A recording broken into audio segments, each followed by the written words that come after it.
क्या अयोध्या के भव्य राम मंदिर में करोड़ों के चढ़ावे की कथित हेराफेरी का मामला अब सिर्फ एक वित्तीय घोटाला नहीं रह गया है, बल्कि ये देश के लोकतांत्रिक व्यवस्था और सबसे बड़ी संवैधानिक संस्था पर एक बहुत बड़ा सवालिया निशान बन चुका है।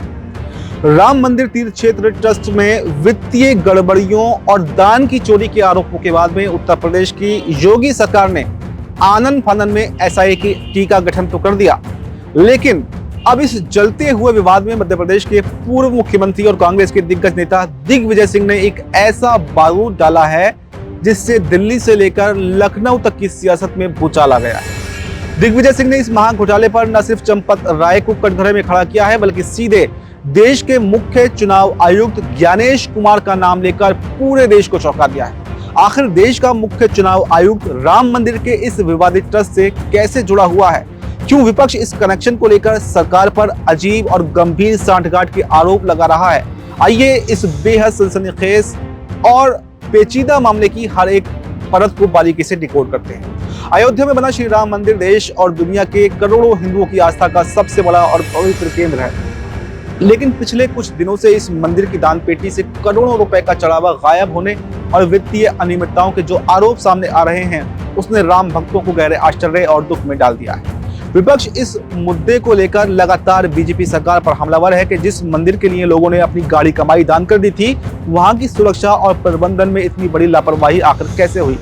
दिग्विजय सिंह ने भोपाल में पत्रकारों से बातचीत करते हुए इसी दर्द और गुस्से को बयान किया। उन्होंने साफ शब्दों में कहा कि राम मंदिर के मामले में सब लोग जिन्होंने अपनी जेब से चंदा दिया है पूरी तरह से आश्चर्यचकित हैं कि यहाँ पर किस प्रकार का और कितने बड़े स्तर का भ्रष्टाचार चल रहा है। लेकिन दिग्विजय सिंह यहीं नहीं रुके। उन्होंने इसके बाद में जो खुलासा किया, उसने इस पूरी लड़ाई को एक अलग ही कानूनी और राजनीतिक ट्रैक पर लाकर खड़ा कर दिया है। दिग्विजय सिंह ने अपने बयान में सीधे तौर पर देश के मुख्य चुनाव आयुक्त ज्ञानेश कुमार का नाम घसीटते हुए एक बेहद गंभीर और संवैधानिक सवाल खड़ा कर दिया। दिग्विजय सिंह ने दावा किया कि जिस राम जन्मभूमि तीर्थ क्षेत्र ट्रस्ट पर इस वक्त भ्रष्टाचार के गंभीर आरोप लग रहे हैं और जिसकी जांच खुद एसआईटी कर रही है, वो ट्रस्ट के सदस्यों में ज्ञानेश कुमार भी शामिल हैं। दिग्विजय सिंह ने सवाल उठाया कि एक व्यक्ति जो देश के केंद्रीय चुनाव आयोग का चेयरमैन हो, जो पूरे देश में निष्पक्ष चुनाव कराने के लिए जिम्मेदार हो, वो अभी भी इस धार्मिक और विवादित ट्रस्ट से आखिर कैसे जुड़ा रह सकता है। उन्होंने इसे एक बहुत अजीब और चिंताजनक बात करार दिया है। आपको बता दें कि ज्ञानेश कुमार पहले से ही कई मुद्दों को लेकर विपक्ष के निशाने पर रहे हैं और अब राम मंदिर ट्रस्ट के साथ में उनका नाम जुड़ने से विपक्ष को सरकार को घेरने का एक बड़ा मौका मिल गया है। ये मुद्दा अब केवल मंदिर के पैसों तक सीमित नहीं रहा, बल्कि संवैधानिक पदों की निष्पक्षता पर भी एक बड़ा सवाल बन चुका है। इधर राजनीतिक बयानबाजी चरम पर है तो उधर अयोध्या की जमीन पर भी विशेष जांच दल यानी कि एसआईटी की कार्रवाई भी बेहद तेज हो गई है।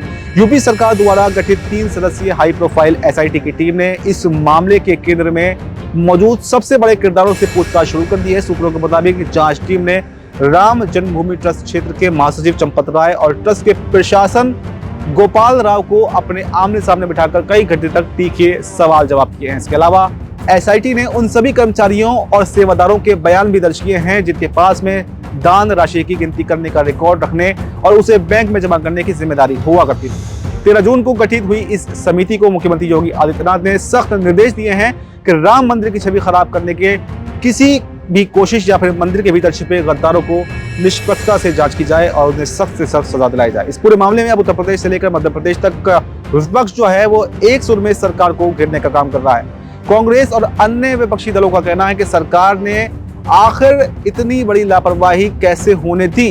दिग्विजय सिंह के ताजा बयान ने विपक्ष के इस हमले को और भी ज्यादा धार दे दी है।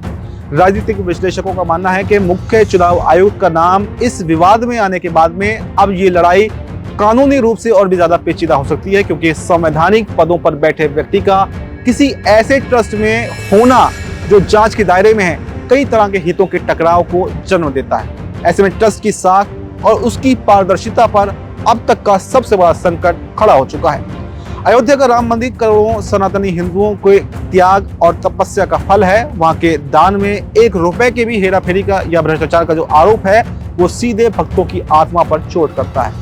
अब जब एसआईटी इस मामले की जांच कर रही है और चंपत राय जैसे बड़े पद अधिकारियों से पूछताछ हो रही है, तब देश को उम्मीद है कि सच शायद बहुत जल्द सामने आ जाएगा। लेकिन दिग्विजय सिंह ने मुख्य चुनाव आयुक्त का नाम लेकर एक नया जिन बोतल से बाहर लाकर खड़ा कर दिया है। उसका असर अब आने वाले दिनों की राजनीति पर भी देखने को मिल सकता है। इस पूरे गंभीर आरोप और मुख्य चुनाव आयुक्त के मेंबर होने के दावे पर आपकी क्या राय है? क्या आपको लगता है कि इस मामले में पूरी पारदर्शिता बरती जा रही है या फिर नहीं? और क्या वाकई ज्ञानेश कुमार राम मंदिर ट्रस्ट के सदस्य हैं या फिर ये सिर्फ एक आरोप मात्र है? आपकी इस पूरे मुद्दे को लेकर क्या राय है? आपकी जो भी राय हो हमें कमेंट बॉक्स में जरूर बताकर जाएं और देखते रहें ZNPCG। नमस्कार।